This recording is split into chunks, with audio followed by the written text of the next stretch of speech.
Señor, te hemos reconocido sobre nuestras vidas,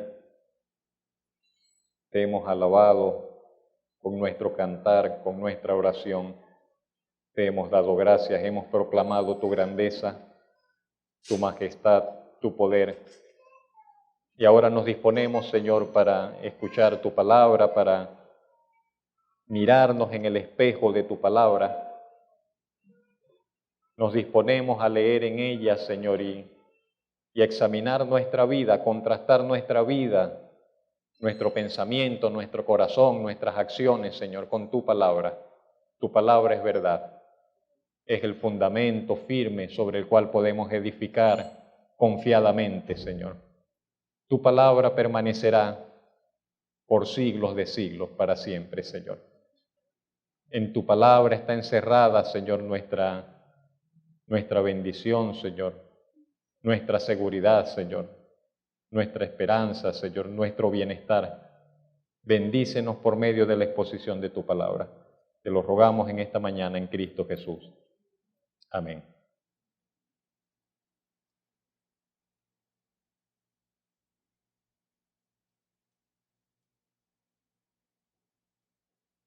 Creo que los títulos siempre tienen que tratar de reflejar algo.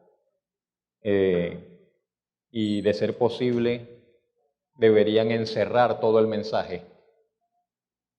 El título del mensaje de hoy es El difícil Evangelio de Jesucristo. El difícil Evangelio de Jesucristo.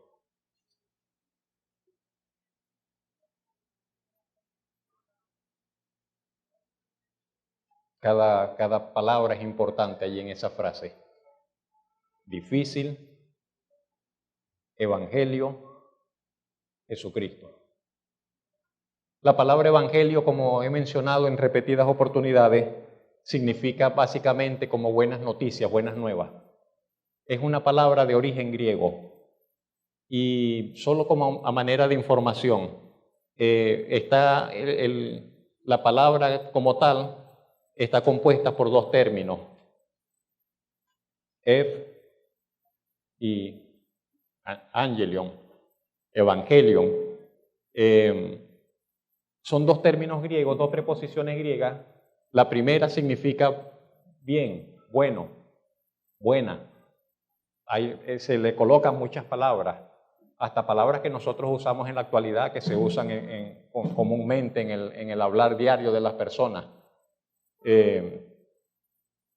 Cuando la gente dice, por ejemplo, los médicos, algunas sociedades proponen la eutanasia, que es el derecho a que la gente pueda morir bien, entonces utilizan esa misma palabra, eutanasia, thanatos de muerte, bien, una buena muerte, eutanasia. Pero aquí es evangelio, y evangelio significa buena noticia, porque el angelion viene de mensaje, mensajero. De allí que los ángeles, cuando hablamos, nos referimos a los ángeles, casi siempre entonces decimos los ángeles son mensajeros. Porque, como vemos en la Biblia, en muchas oportunidades los ángeles actúan como mensajeros del Señor. El Señor enviaba mensajes en determinadas oportunidades por medio de ángeles. La palabra ángel significa mensaje, anuncio. De allí que evangelio significa buen anuncio, buena noticia, buen mensaje, buenas nuevas, diríamos. No es una palabra que se usaba únicamente para la Biblia. El escritor griego, el pensador, el filósofo Sócrates la usó muchas veces. Era una palabra común, se usaba no solamente en el contexto religioso, se usaba en todos los términos. Evangelio, buena noticia, buen anuncio, buenas nuevas. Tengo una buena noticia que darte. Ellos dirían, tengo un evangelio que comunicarte. Tengo en su lenguaje, ¿no? Para nosotros tiene una connotación muy específica. Se refiere a las buenas nuevas del Señor Jesucristo, a las buenas nuevas que nos presenta el Evangelio de Jesucristo. De allí que la palabra evangelio, que no la inventaron los cristianos, sea una palabra muy adecuada para expresar lo que comporta y encierra el mensaje del Señor Jesucristo. El mensaje con relación a la vida, a la muerte y a la resurrección del Señor Jesucristo. El Evangelio es la proclamación de la buena noticia. ¿Cuál buena noticia? Que Dios envió a su Hijo a este mundo para hacer posible que nosotros, las personas, los seres humanos, seamos reconciliados con Él. Esa es la buena noticia. Dios envió a su Hijo a este mundo para reconciliarnos con Él. Así lo expresó el apóstol Pablo, uno de los más connotados, diríamos, pensadores de los discípulos del Señor. El apóstol Pablo dijo lo siguiente, en 2 Corintios 5:19, él dijo, Dios estaba reconciliando, allí está destacada la palabra, Dios estaba, cuando Dios envió al Señor Jesucristo a este mundo, Dios estaba reconciliando consigo al mundo.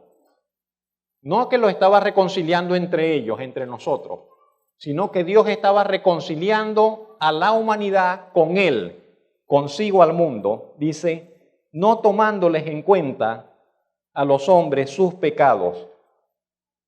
Y nos encargó a nosotros, a ellos, los apóstoles, a ellos, los predicadores, a ellos, los evangelistas, y aún nosotros podríamos entrar ahora a nosotros, los cristianos, nos encargó a nosotros la palabra de la reconciliación. Ese es el mensaje del Evangelio. Dios quiere y ha hecho posible que la gente se reconcilie con Él. Dios ha hecho posible la reconciliación. Es el mensaje más generoso, es el mejor mensaje que la humanidad ha escuchado a lo largo de toda su historia. No hay otro mensaje como el mensaje del Evangelio, que ofrece perdón total a las personas, absolución total de todos sus pecados, de los males que nosotros, de los pecados que nosotros hemos cometido contra Dios y contra los hombres. Porque hemos pecado, todos hemos fallado, todos hemos defraudado, no solamente a Dios, pero también a nuestros semejantes. ¿Quién de nosotros no lo hizo? Yo quisiera que usted pensara, aunque estamos en la iglesia y muchos somos creyentes y comprometidos y bautizados y todo eso, que usted se ponga por un momento en la posición de alguien que no es cristiano, como usted lo era, como todos lo éramos, porque ninguno nació cristiano. Todos vivimos la mayor parte de nuestra vida alejados de Dios y sin saber nada de Dios hasta que alguien nos comenzó a hablar acerca de este mensaje, de estas buenas noticias. Entonces, que pensemos por un momento en ese aspecto. Todos pecamos contra Dios. No solo contra Dios, pecamos contra nuestros padres, pecamos contra nuestros amigos, pecamos contra nuestras familias, pecamos en muchos sentidos, en muchos sentidos. Y el mensaje del Evangelio es que Dios está dispuesto a perdonarnos completamente de todos esos pecados, a reconciliarnos con Él, y una reconciliación que nos permite entrar en una relación con Él en armonía, en gozo, en paz, y la paz, una paz que es real porque surge del hecho de que la deuda fue perdonada. Cuando nosotros estamos deudores para con alguien, no hay paz, porque está la intranquilidad y vemos a la persona, le debo, y vemos a la persona, le quedé mal y tengo un asunto pendiente. Y así nos pasa con la relación con Dios. Entonces voy a relacionarme con Dios, pero cuando yo sé que me acerca a Dios, se van a descubrir como quien se acerca a la luz y van a salir todas las manchas, todos los sucios, todos los defectos. Mientras yo estoy lejos de la luz, nada de eso se nota. Pero cuando me coloco bajo la luz del Señor, entonces comienzan a salir defectos. Y aquí está esto, y aquí está esto, y aquí está esto. Así pasa con nuestro vivir. Y entonces, ¿qué paz puede tener uno cuando se siente? Y entonces, solamente que el Señor nos perdona. Cuando nos volvemos a Él, entonces nos perdona y dice, todo eso lo salda, lo da por cancelado. Pero no solo que nos perdona, porque si nos perdonara y seguimos siendo malos, no hay solución. Si Dios perdona, pero no nos cambia, de ese perdón, ¿cuánto nos durará? Ni un segundo. Porque tan pronto lo estamos recibiendo, ya estoy pensando, ya, quedé libre o puedo volver a comenzar y hacer lo que quiera. Pero no, el perdón de Dios es tan maravilloso porque Dios perdona pero al mismo tiempo ofrece un nuevo corazón, una nueva mente, un nuevo pensamiento, una nueva vida. Y eso es lo que hace la diferencia. No solamente que perdonó, sino que perdonó y dio una nueva fuerza, una nueva vida, una nueva energía, una nueva mentalidad para vivir de allí en adelante de una forma diferente. Y el pecador, nosotros podemos decir, yo no tengo fuerza para vivir de una forma distinta, pero es que Dios nos da una fuerza nueva, adicional, que procede de Él. Y esa fuerza, ese poder que la Biblia dice es el poder del Espíritu Santo, es el poder de Dios, es lo que hace la diferencia. Porque de nosotros mismos no hay la fuerza de voluntad suficiente. Ninguna persona tiene la fuerza de voluntad suficiente para dejar de pecar y nunca hacer el mal. Todas las personas, está demostrado por la experiencia de todos. Todos somos débiles. Y en un momento, aunque nos mantengamos por un tiempo, es cuestión de que pase el tiempo y caeremos. Todo. Bajo presión, bajo tentación, bajo oferta. Hay una persona que usted la ve muy íntegra. Basta que alguien le ofrezca algo y dice, y lo toma y se corrompe. Hay una persona que usted la ve muy sana y basta que vengan los problemas y le comiencen a asediar y la persona se desbarata y se entrega a hacer lo que no debería. Estamos bien llenos de todas esas historias. Conocidos nuestros, familiares nuestros, nosotros mismos, vecinos nuestros, gente que sale del país. Piensen por un momento por esto. ¿Cuántas jovencitas, cuántas mujeres salen del país con la intención de buscar una vida mejor y en medio de las circunstancias terminan prostituyéndose? Hay debilidad en el corazón humano, es lo que le quiero decir. ¿Cuántas personas, cuántos hombres prometen integridad en el altar matrimonial? Y en el transcurso del tiempo, la debilidad los lleva a la... ¿Cuántos trabajadores entran a la administración pública de un trabajo, a la gerencia de un proyecto, con la intención de ser honestos, de ser íntegros, de hacer una diferencia, y terminan en algún momento enredados y entregados a la...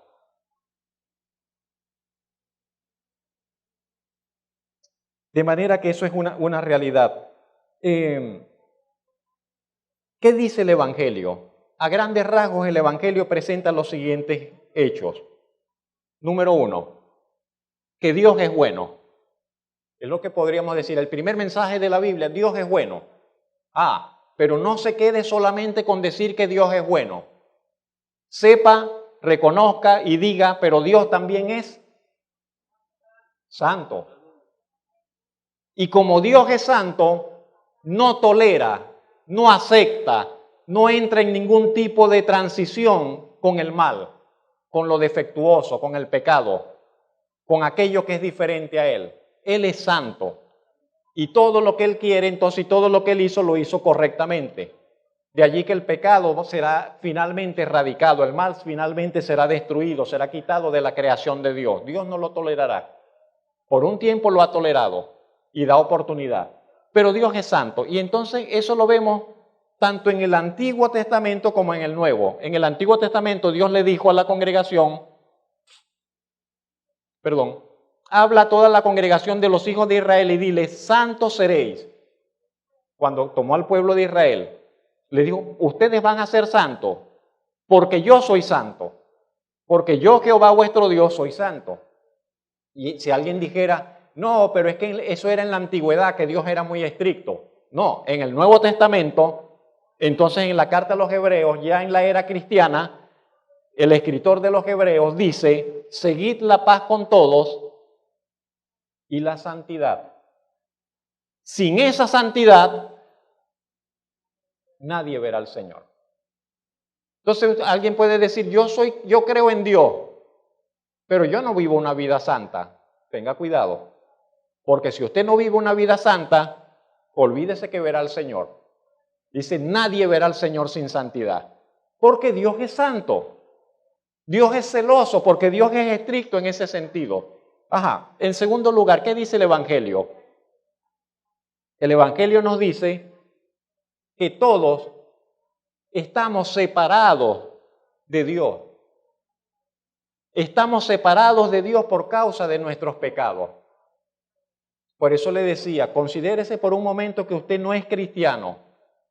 Y entonces usted dice, ¿qué me dice la Biblia? La Biblia le dice que Dios es bueno y santo. La Biblia le dice que usted y yo estamos separados de Dios. Y alguien podrá decir, pero yo pensaba que Dios estaba conmigo. No, la Biblia no nos dice que Dios está con nosotros. La Biblia dice que estamos separados de Él, que hay como un abismo que nos impide acercarnos a Dios. Hay un abismo de separación que no nos deja recibir lo que Dios nos quiere comunicar. ¿Cómo lo dice la Biblia? Romanos 3:23 dice, todos pecaron y todos están destituidos. Y esa palabra es muy fuerte, destituidos. Dice toda la humanidad, ¿cómo está? Dice, está destituida. La versión moderna, la Nueva Biblia Viviente, traduce de la siguiente manera, todos hemos pecado. Y como todos hemos pecado, dice, no tenemos derecho a gozar de la gloria de Dios. Alguien podrá preguntar, ajá, pero yo puedo hacer un esfuerzo para reacomodarme si yo pongo de mi parte y de mi voluntad y pongo empeño y trabajo, ¿puedo hacer que mi vida mejore para que Dios me acepte? No, no puede. El Evangelio dice que estamos imposibilitados de restaurarnos a nosotros mismos. Eso dice el mensaje del Evangelio. Dice, nadie puede, ¿qué palabra uso? Restaurarse, regenerarse, gracias David. Nadie puede regenerarse a sí mismo. Nadie puede cambiarse en su condición espiritual para que de destituido pase a aceptado, para que de malo pase a bueno. Nadie puede hacerlo. No tenemos en nosotros mismos esa capacidad. No tenemos en nosotros mismos esa posibilidad.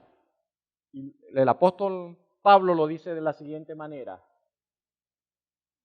Porque Dios nos dio una ley. Dios le dio una ley al mundo antiguo por medio de Israel. La ley de Moisés está acá.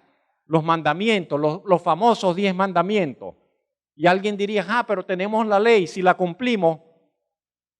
Dice, no, ni siquiera con esa ley podemos. El apóstol Pablo dijo, lo que era imposible para la ley, por cuanto era débil por la carne, Dios, enviando a su Hijo en semejanza de carne de pecado y a causa del pecado, condenó al pecado en la carne. Si fuese posible que usted y yo nos arregláramos a nosotros mismos, no tiene sentido que venga Jesucristo. Eso es el asunto.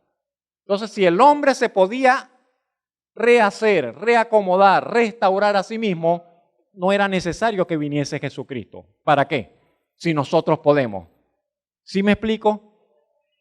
Pero como era imposible totalmente que nadie absolutamente se restaurase, se regenerase, se cambiase, se salvase, a sí mismo tuvo que venir el Señor Jesucristo y hacer lo que ninguno de nosotros podía hacer. ¿Qué nos dice el Evangelio? Siguiente punto. Que Dios hizo posible nuestra restauración, nuestra salvación.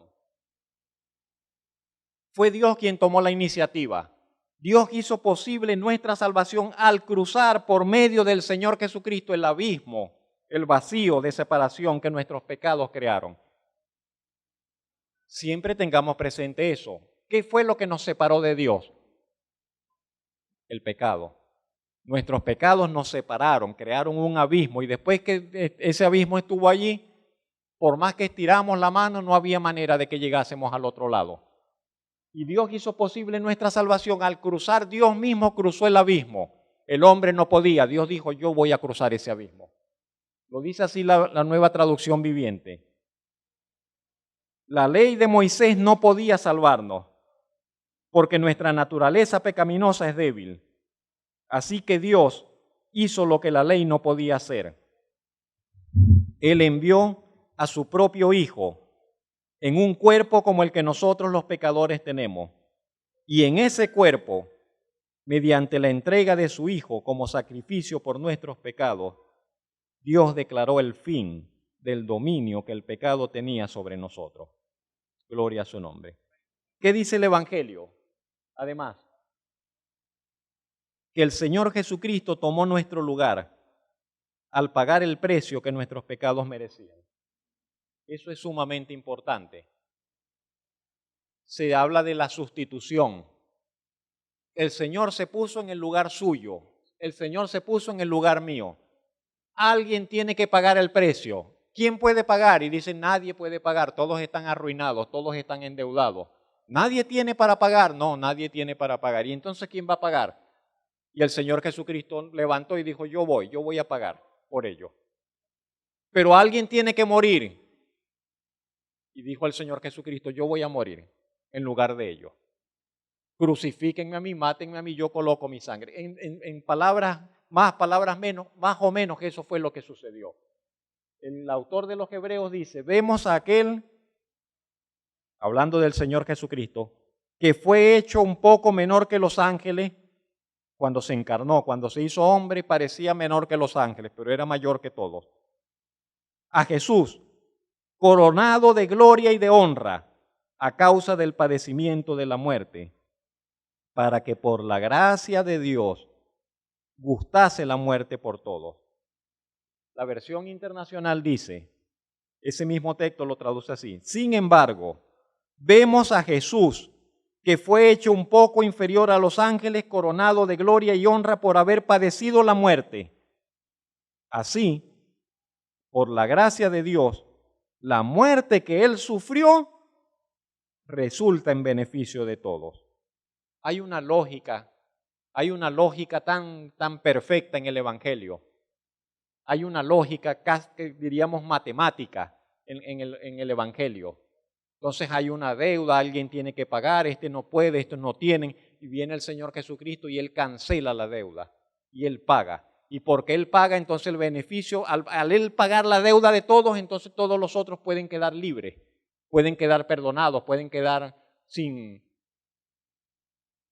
ser libres de la condena que pendía sobre sus cabezas. La muerte de Él viene a ser un beneficio para todos. Estos son los hechos. Dios es bueno, pero santo. El hombre es pecador, está separado de Dios. El hombre no puede regenerarse a sí mismo. El Señor Jesucristo vino, el Señor se entregó. Todo el que en Él creyere será salvo. Ahora la pregunta es, y este es el último punto de esta parte del Evangelio. Al ser humano, a usted y a mí nos toca decidir qué vamos a hacer con el mensaje. ¿Qué vamos a hacer con ese anuncio, con ese buen anuncio, con esa buena nueva que es Evangelio? ¿Qué vamos a hacer con esa buena noticia del Evangelio? Nos toca decidir si lo vamos a aceptar o lo vamos a rechazar. No es obligado. Pero a cada uno de nosotros nos toca decidir si lo vamos a aceptar o lo vamos a rechazar. El autor el apóstol Pablo en Hechos 17 dijo lo siguiente: pero Dios, habiendo pasado por alto los tiempos de esta ignorancia, de la ignorancia nuestra, de la ignorancia de la humanidad, de la ignorancia de nuestra necedad, de la ignorancia de nuestro alejamiento, de la ignorancia de tanto tiempo vivir alejados de Dios. Ahora, sin embargo, dice, Dios manda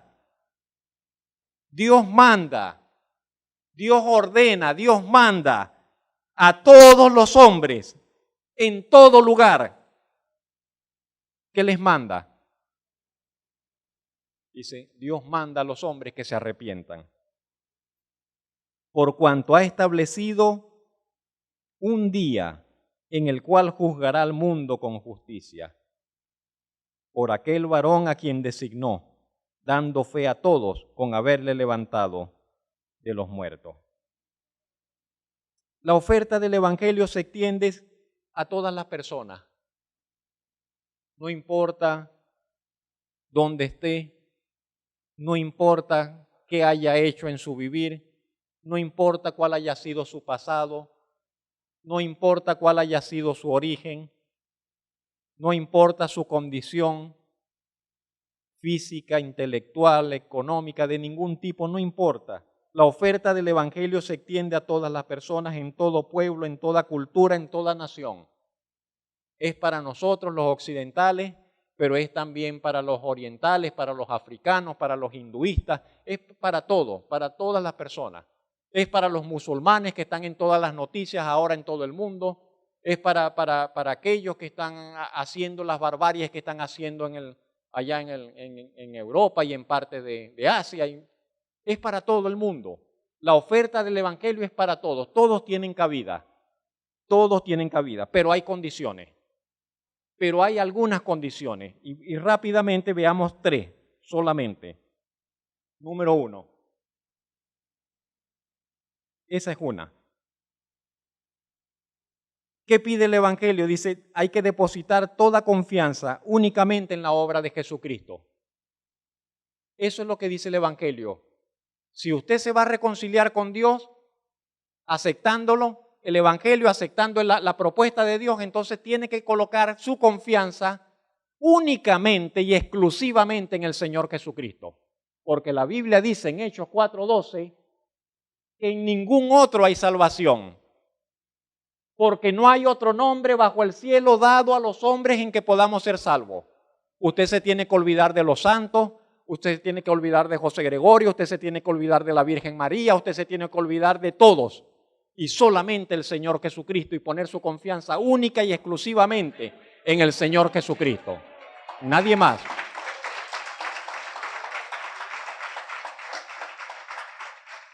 No es lo que dicen los evangélicos, es lo que dice la Biblia, que en ningún otro hay salvación, que en ningún otro, que no hay otro nombre en el cual las personas puedan ser justificadas o perdonadas o salvadas, solamente por medio del Señor Jesucristo.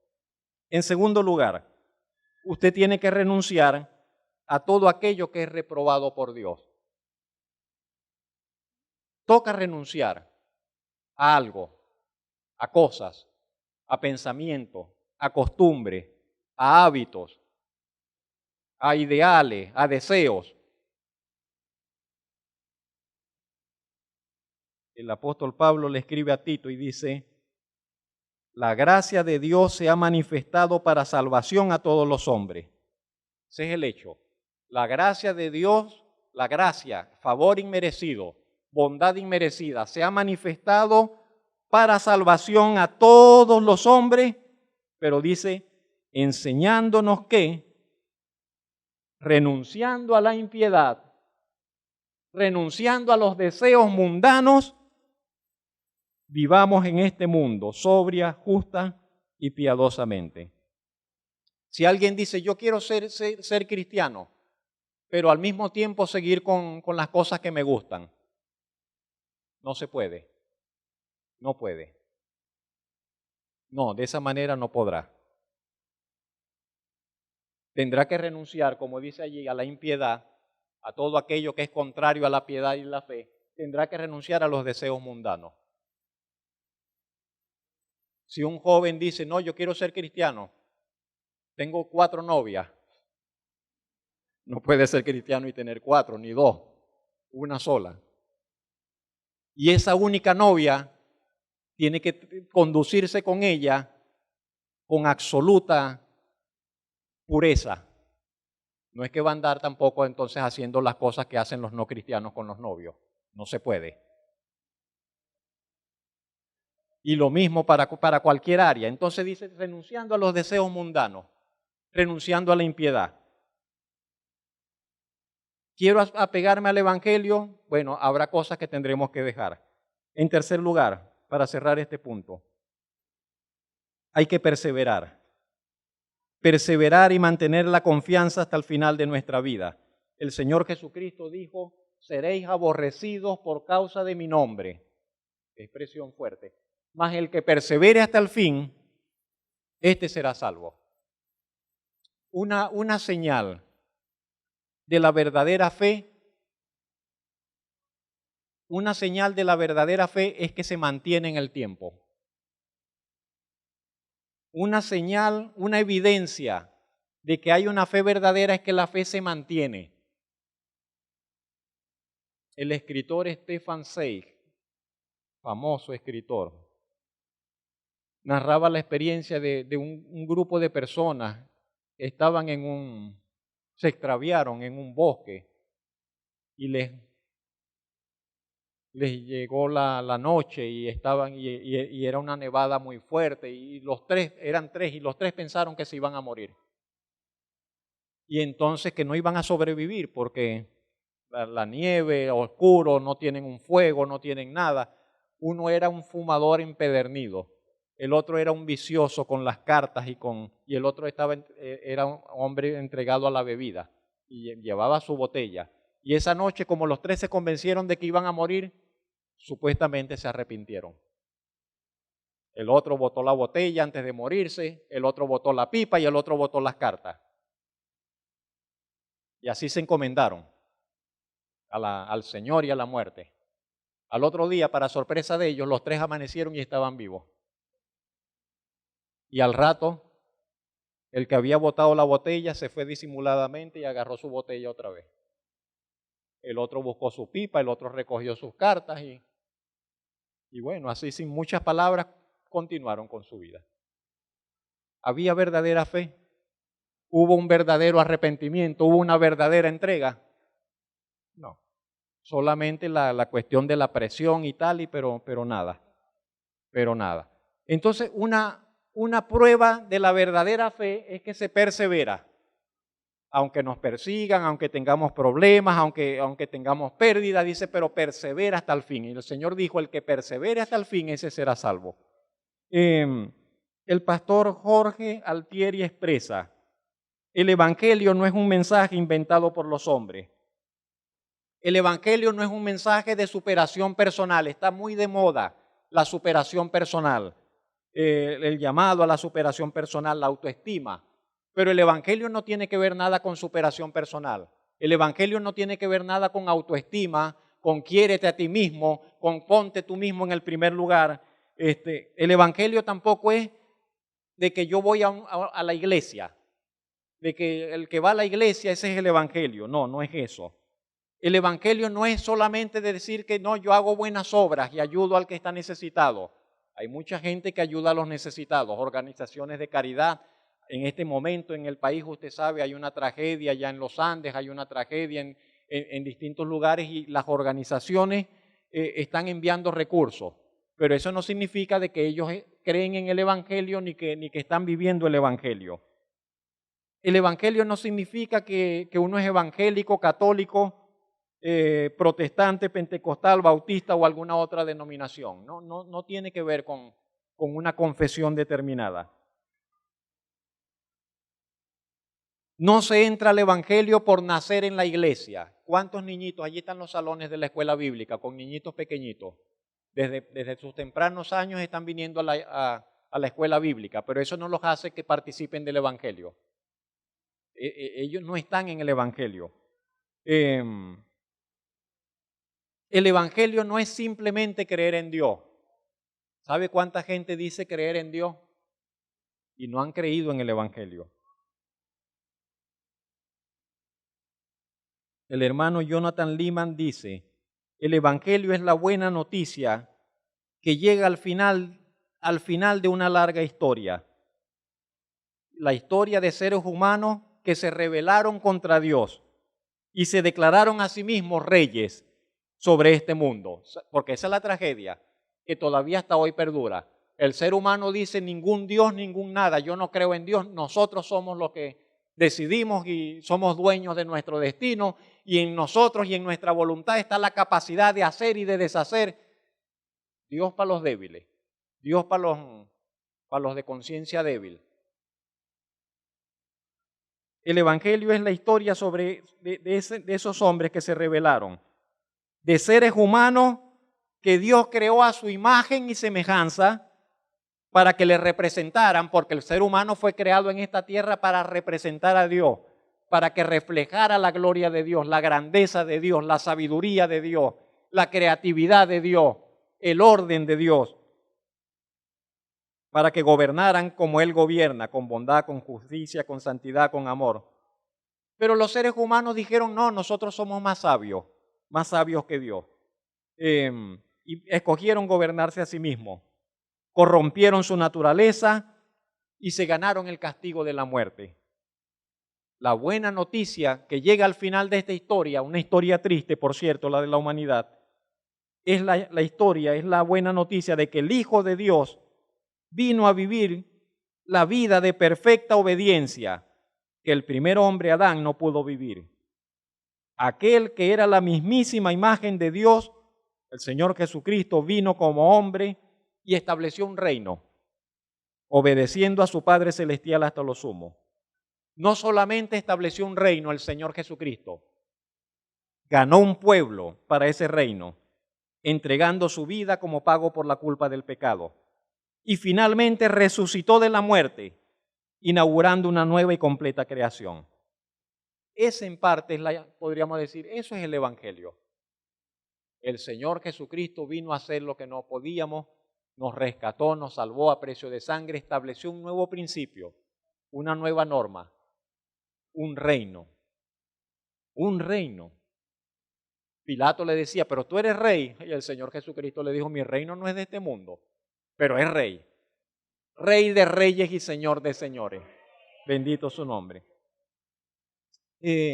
Tenemos la tendencia, todas las personas, a ver la realidad, a definir la realidad a través de los cristales de nuestro entendimiento, de ver la vida como y interpretar la vida como la vemos, como la entendemos nosotros, quiero decir.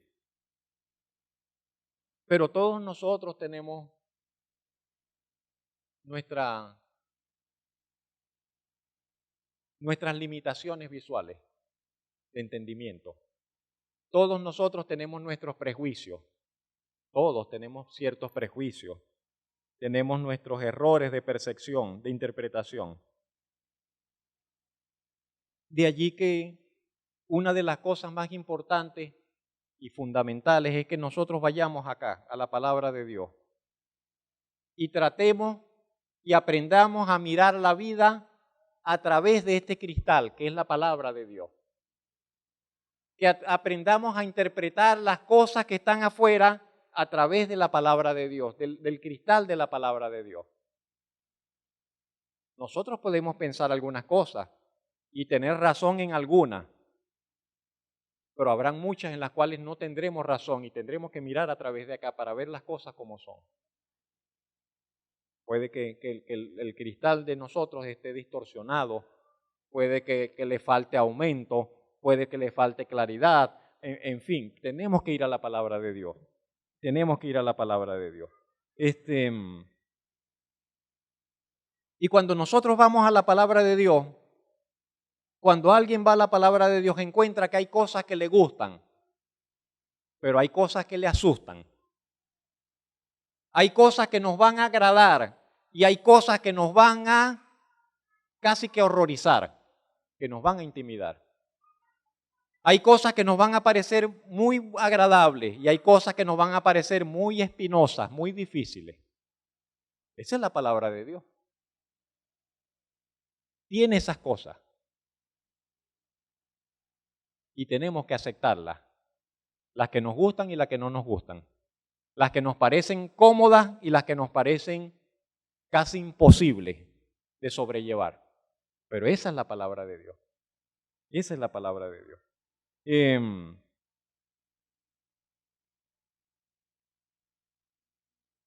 muchos lugares en la actualidad se predica un evangelio azucarado, un evangelio empalagoso, un evangelio al gusto y a la medida de la gente, un evangelio para que le guste a la gente, a los que escuchan, un evangelio que casi no les pide nada, que casi no les exige nada, un evangelio que se acomoda a cada quien para que cada quien lo reciba a su gusto y se lo acomode a su gusto. Pero ese no es el evangelio de la Biblia. Ese no es el evangelio del Señor Jesucristo. Es un evangelio que tiene una mezcla de Biblia, porque sí, tiene algo de Biblia. Pero además de Biblia, le ponen nueva era, le ponen pensamiento positivo, le ponen psicología, le ponen algo de autoestima, le ponen algo que cultiva el orgullo personal y hasta tienen un asunto tiene un espacio para que la gente se codee, haga un flirteo con el pecado y con el mundo. Terrible. Pero eso abunda. Y muchas personas piensan que el Señor Jesucristo no diría muchas de las cosas que nosotros decimos hoy, o que algunos decimos. Muchos piensan que el Señor Jesucristo sería más suave, que el Señor Jesucristo sería blando, que el Señor Jesucristo le pasaría la mano por el hombro y le diría a la gente, tranquilo, yo te acepto así como eres. Usted tiene que ir a los evangelios y mirar al Señor Jesucristo lo que Él decía. Y se va a dar cuenta que el Señor Jesucristo, es verdad, no diría algunas de las cosas que nosotros decimos. Con vergüenza se lo digo. El Señor las diría más fuerte. El Señor sería más valiente que yo y diría las cosas a rajatabla mucho más fuerte que yo. Yo tengo miedo de ofenderle a usted. Yo tengo muchas veces temor de incomodarle y de que usted se moleste y se vaya de la iglesia molesto conmigo porque le digo algo, porque le reclamo algo. Pero el Señor Jesucristo se lo diría así. ¡Pum! Y le diría, si a usted no le gusta, váyase. Así se lo dijo el Señor Jesucristo a las personas. Así se lo dijo el Señor Jesucristo. Si usted piensa que el Señor Jesucristo sería hablando, recuerde cuando el Señor llegó al templo y estaban los trabajadores en el templo y estaban los mercaderes en el templo y decían, no, esto es para las ofrendas. Y dijo el Señor, ¿qué hace esta broma acá? Y volcó las mesas y tiró todo y dijo, saquen esta gente de acá. Cueva de ladrones han hecho de la casa del Señor. Los corrió a todos, agarró un mecate y comenzó a dar mecatazos a todos los que estaban allí. Dijo, no, ¿cómo se les ocurre hacer esto en la casa del Señor? Entonces, ese es el Señor Jesucristo. Así actuaba el Señor Jesucristo. Cuando agarró a los fariseos y les dijo, ustedes son unos sepulcros blanqueados, hipócritas. Se muestran así tan buenos y por dentro están llenos de gusanos, de pudrición, de muerte. Fuertes las palabras del Señor Jesucristo. Mire la siguiente cita. Y alguien diría, no, el Señor, paz, bondad, paz y amor. Paz y amor. Mire lo que dijo el Señor Jesucristo. Dijo el Señor Jesucristo, no penséis que he venido para traer paz a la tierra. No he venido para traer paz, sino espada. Porque he venido para poner en disensión, en contra, al hombre contra su padre, a la hija contra su madre, a la nuera contra su suegra, y los enemigos del hombre serán los de su casa. Y yo pensaba que es que todos ahora íbamos a estar en armonía, que ahora que somos cristianos todo va a ser amor. Entonces dice el Señor, no. Y lo pone más difícil. El que ama a padre o a madre más que a mí, no es digno de mí. El que ama al hijo y a la hijita más que a mí, no es digno de mí. Y el que no toma su cruz y sigue en pos de mí, no es digno de mí. El que haya su vida la perderá, y el que pierde su vida por causa de mí la hallará. Si estas palabras las dice cualquier otra persona, nosotros decimos es un loco. No le haga caso, está loco. Pero esas palabras las dijo el Señor Jesucristo, quien es Dios de verdad. Porque las dice, y Él es el único que tiene derecho a decir eso. Solamente Él. Nadie puede decir esas palabras. Ningún líder, ningún pastor, nada. Nadie puede decir esas palabras. Solamente el Señor Jesucristo. Solamente Él puede reclamar y exigir una obediencia y una preeminencia y un lugar que dice solamente yo en primer lugar. Que alguien le diga ni siquiera tu papá, ni siquiera tu mamá, ni siquiera tus hijos, primero el Señor, primero yo, dice el Señor. Entonces eso es lo que dice el Evangelio. El Señor dice no puedes amar ni siquiera a tu padre o a tu madre más que a mí. Primero yo, después ellos. Tus hijos, lo más preciado, tus hijos, primero yo, dice el Señor Jesucristo, después tus hijos. Y si no, no eres digno de mí. ¿No le parece que son bastante fuertes esas palabras? Que son bastante tajantes. El Señor no presentó una oferta fácil. El Señor Jesucristo no presentó una oferta fácil del Evangelio, de bajo costo, oferta. Venga, aproveche, el casi gratis. No. Cualquiera que piense que el Señor presentó una oferta así está ignorando las palabras que el Señor mencionó y cada vez que presentaba su mensaje. Y ya para acercarnos al final quiero presentarle tres casos de tres candidatos a discípulos del Señor. Están en Lucas capítulo 9. Primer caso,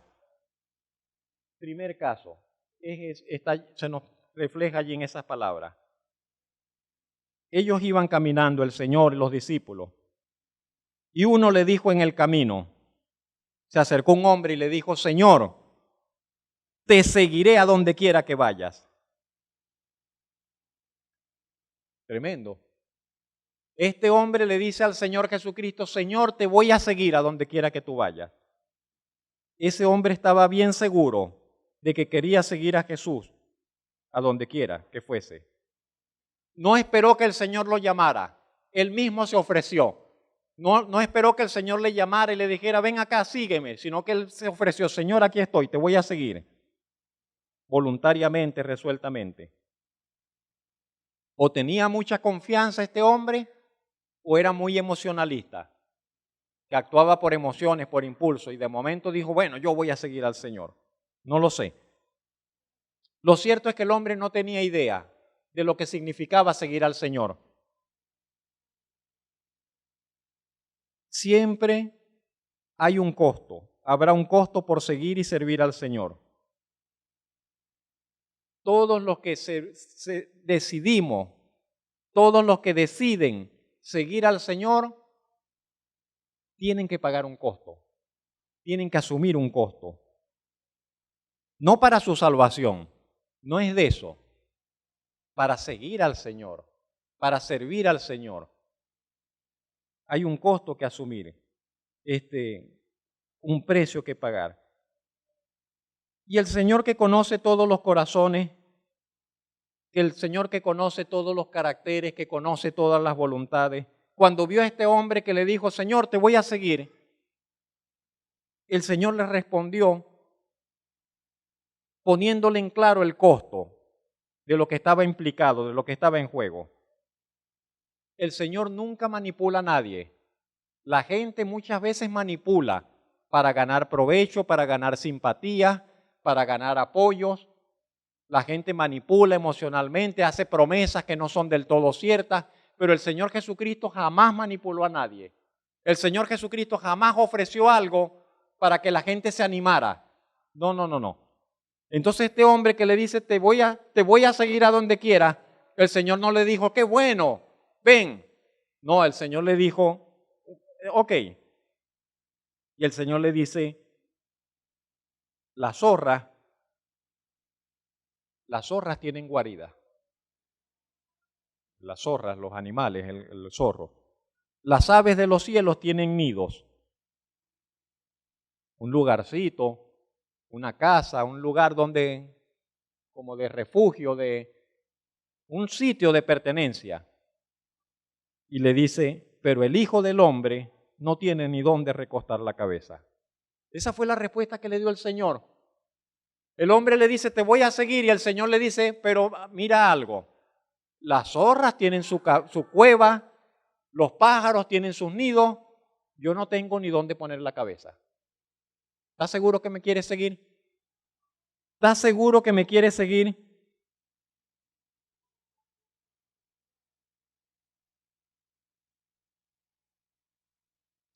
No se nos dice más nada de este hombre. Lo que tenemos que asumir es que el hombre se desanimó. No voy a ganar, no voy a tener ventaja, no voy a ganar dinero, no voy a tener posesiones, no me va a dar prosperidad. Pero no, yo no voy a seguir a ese maestro. Imagínate, me dice que no voy a tener nada. Y el Señor lo desanimó, diríamos, lo ahuyentó. Porque le dice, si me vas a seguir, ten en cuenta de que yo no tengo ni dónde recostar la cabeza. Si estás dispuesto a eso, puedes seguirme. ¿Nos dirá algo parecido el Señor a nosotros hoy? Que decimos, queremos seguir al Señor, queremos servir al Señor. ¿Nos dirá algo el Señor parecido? No te prometo nada. No te prometo prosperidad, no te prometo muchas casas, no te prometo aquello, no te prometo dinero, no tengo ni dónde recostar la cabeza. ¿Estás dispuesto a eso? ¿Estás dispuesto a eso? ¿Sabes lo que realmente significa seguirme? ¿Estás dispuesto a abandonar tus comodidades? Es lo que le está diciendo el Señor. ¿Tú estás dispuesto a abandonar tus comodidades para seguirme? Y la pregunta para nosotros es, a veces, ¿por qué no evangelizamos más? Mucho sol. ¿Por qué no venimos más a compartir con otros? No, la lluvia, no el calor, no sé.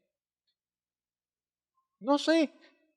Entonces, si no estamos dispuestos a renunciar a nuestras comodidades, no podremos servir más eficientemente al Señor. No podremos llevar más fruto para el Señor. Si usted se pone a esperar de que la vida le sea cómoda y suave para servir al Señor, nunca le va a servir. Tiene que estar dispuesto a renunciar a muchas comodidades para servir al Señor. A dejar horas de descanso, a asumir cosas, a acostarse cansado, a pasar el día cansado, a ocuparse en cosas que a veces usted no quisiera ocuparse, pero la responsabilidad le lleva, tiene que hacerlo para el Señor, para la obra del Señor, para la causa del Señor. Y eso es el Evangelio, y eso es parte del Evangelio. El segundo caso,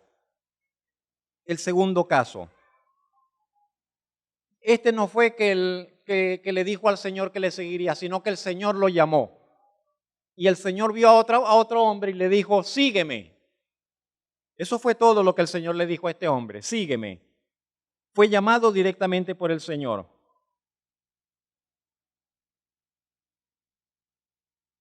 Algunos profesionales, algunos jóvenes profesionales se sienten muy bien cuando una empresa importante los llama, que meten currículum a un lugar y que los llamen para trabajar y formar parte de esa empresa. Entonces dice, wow, me llamaron, me tomaron en cuenta. Con cuánta mayor satisfacción no deberíamos sentirnos todos nosotros que el Señor nos diga, sígueme. ¿No es esa la mayor de las honras, que el Señor nos haya llamado y que el Señor nos diga, sígueme? Sígueme, ven conmigo, sírveme, participa de mi reino. Y entonces este hombre se le concedió un privilegio muy grande, el Señor mismo lo llamó y le dijo que le siguiera. Pero el hombre le respondió, Señor, deja que primero vaya y entierre a mi padre. Le dice, Señor, déjame primero ir y estar un tiempo con el viejo, que ya está viejo, entonces no quiero dejarlo solo, acompañarlo hasta que muera, y después que él muera, yo te voy a servir, te voy a seguir. Es interesante la respuesta de este hombre, porque el hombre le llama al Señor Jesucristo, le llama Señor. Él no le dijo maestro, no, le dijo Señor. Y ese Señor implica que como que te estoy reconociendo, tú eres el Señor. Pero por otro lado, hay una contradicción muy grande, porque si es el Señor, tiene que obedecerle. Si es el Señor, es el Señor. No hay para dónde, lo que diga el Señor, santa palabra. Pero entonces le dice Señor y por otro lado le dice Señor, pero, déjame que primero vaya y entierre a mi padre. Hay una contradicción. Entonces para él, antes que el llamado del Señor estaba primero su papá. Antes que el llamado que el Señor le está haciendo, está colocando primero el interés de su familia, de su padre. Y dice, primero tengo que enterrar a papá.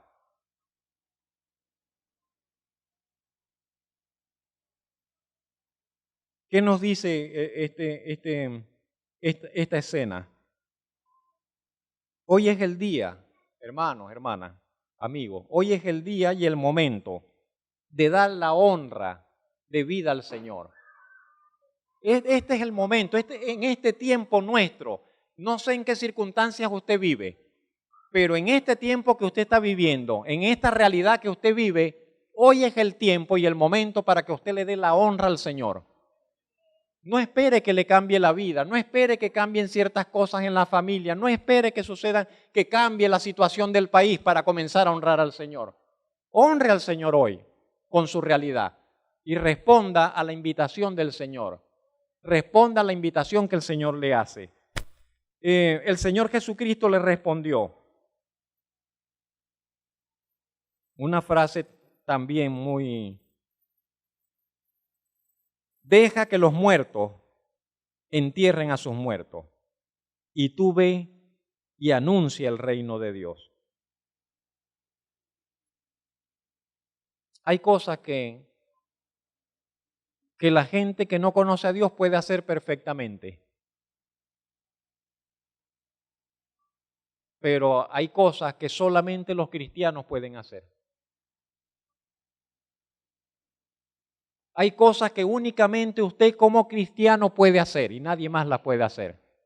Hay cosas en su familia que solamente usted por ser cristiano puede hacer y tiene que hacer.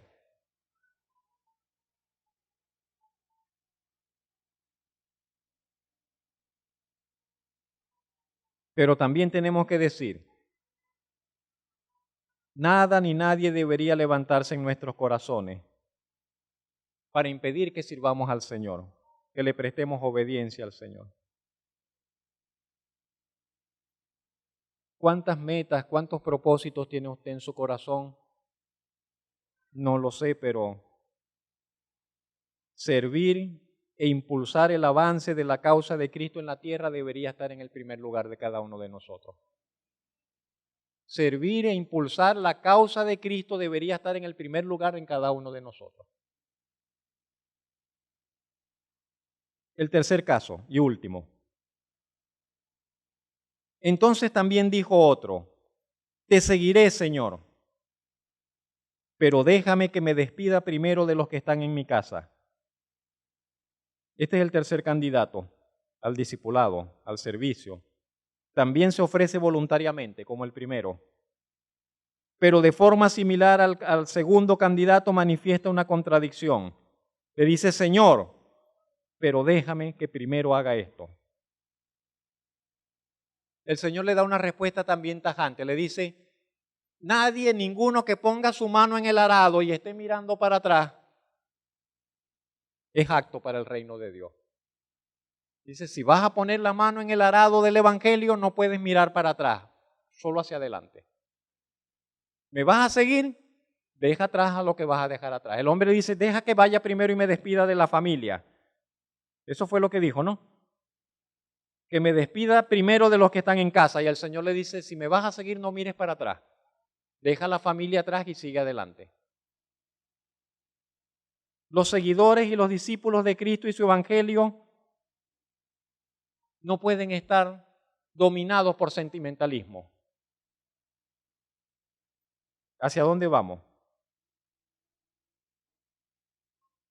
Tenemos que renegar de la familia, tenemos que olvidarnos de la familia, tenemos que olvidarnos de los compromisos, de las responsabilidades, del amor familiar. No, no se trata de eso.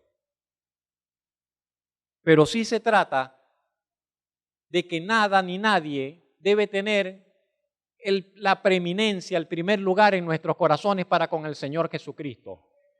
Que nada ni nadie se puede interponer entre nosotros y el Señor Jesucristo. De allí que yo me siento todavía muy escandalizado cuando un hermano me dice, hermano, no voy al templo porque me quedé haciendo un trabajo. No fue al templo a adorar a Dios porque se quedó en su casa para terminar un trabajo. ¿Quién está en el primer lugar? El trabajo. Cuando alguien dice, no, que esto, que el otro, que en la casa, está poniendo la casa, está poniendo la familia, está poniendo la esposa, no sé qué está poniendo. Me pregunto, en estos tiempos nosotros estamos acá, pero hay otros que dicen que no por la pandemia. ¿Qué le va a decir ese cristiano al Señor Si la pandemia se extiende por 5 años más, que ya llevamos casi 2. Señor, no fui más a la iglesia, no te adoré más por la pandemia, porque me estaba cuidando. No tomé más la Santa Cena. Cada vez que la iglesia se reunía cada mes, yo falté a ese mandamiento tuyo. Pero si vas a la panadería, pero si vas a tu trabajo, pero si vas a hacer la visita familiar, pero si vas a pagar las cosas, si vas a comprar las cosas que necesitas, pero no puedes ir al templo. Es una contradicción total. Es una contradicción total. O cuando no sé qué ejemplo colocarle. Pero son asuntos tan prácticos con los cuales el Señor confrontó a esta gente y le dice, no puedes mirar atrás. Si pones la mano en el arado, ve hacia adelante. Y nosotros todos tenemos que batallar. Yo no le digo eso porque yo lo tenga ya resuelto. Todos nosotros tenemos que batallar para derribar lo que se opone en nuestro corazón y por permitir que el Señor se entronice en nosotros y tenga el primer lugar. Que el Señor tenga el primer lugar. Es una lucha, es algo que tenemos que ir convenciendo, que tenemos que ir haciendo espacio, que tenemos que aprender a dejar al otro. En el segundo lugar, está bien. La esposa, una bendición la esposa, pero que esté de segundo lugar. Los hijos, maravillosos. Los nietos, un tesoro, pero que estén todos después del Señor. Primero el Señor, que ninguno nos aparte del Señor, que no nos sea de impedimento. Y no tienen por qué serlo. Nadie tiene por qué serlo. El impedimento está en nuestro propio corazón, en nuestro propio pensamiento, no en la persona de afuera, que es un regalo del Señor. Entonces muchas veces los regalos que Dios mismo nos da, nosotros mismos los hacemos que nos perjudiquen. Y algo que Dios nos da para nuestro bien, nosotros hacemos de eso un problema. Pongo un ejemplo muy malo, pero perdone, es el que se me ocurre ahorita. Cabimas es calurosa y supóngase que el Señor le regala un aire acondicionado. ¡Qué bendición! Pero entonces usted dice, no voy a salir para la iglesia, hay mucho calor afuera. Entonces algo que el Señor le da para su bien se convierte usted lo hace un problema. El problema no es el aire. El problema es que usted dice que no quiere salir para agarrar calor y entonces no va a servir al Señor porque no quiere. Sí lo vemos. Termino. Cualquiera que diga que vivir el Evangelio es fácil, no ha visto estas demandas. El Evangelio es difícil, pero es el único y verdadero Evangelio. Es un Evangelio demandante, es un Evangelio exclusivo que no admite medias respuestas, que no admite medios compromisos, pero las glorias y recompensas que ofrece y promete no se comparan con nada que podamos ganar en esta tierra. Es un Evangelio difícil, pero ha sido trazado por la mano del mismo Dios, a la medida de cada uno de nosotros, y podemos asumirlo con la ayuda y el poder de su gracia y de su Santo Espíritu. Es un evangelio difícil, pero no hay otro. Es el evangelio de Jesucristo. Hay una imagen, creo, Néstor, allí al final. Tal vez muchos lo conocen, yo creo que todos, no sé. Sí, Juan Luis Guerra. No es fácil ser cristiano. La verdad es muy difícil, dijo él. Pero mucho más difícil es la vida sin Dios. Sí, así es. Entonces, los discípulos en alguna oportunidad se fueron, muchos se espantaron y el Señor les dice a los 12, ¿se quieren ir ustedes también? Pedro le dice, Señor, ¿a quién vamos a ir? Solamente tú tienes palabras de vida eterna. No hay para dónde agarrar en este mundo. ¿A dónde vamos a ir? Pongamos la mano en el arado, sigamos al Señor, démosle el lugar que Él merece.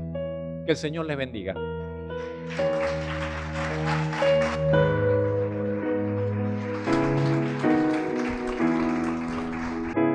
Gracias, Dios.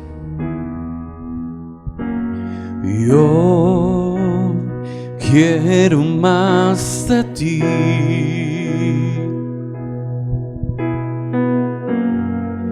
Y habitar en tu presencia. menguar para que crezcas tú, y cada día seré más como tú. Yo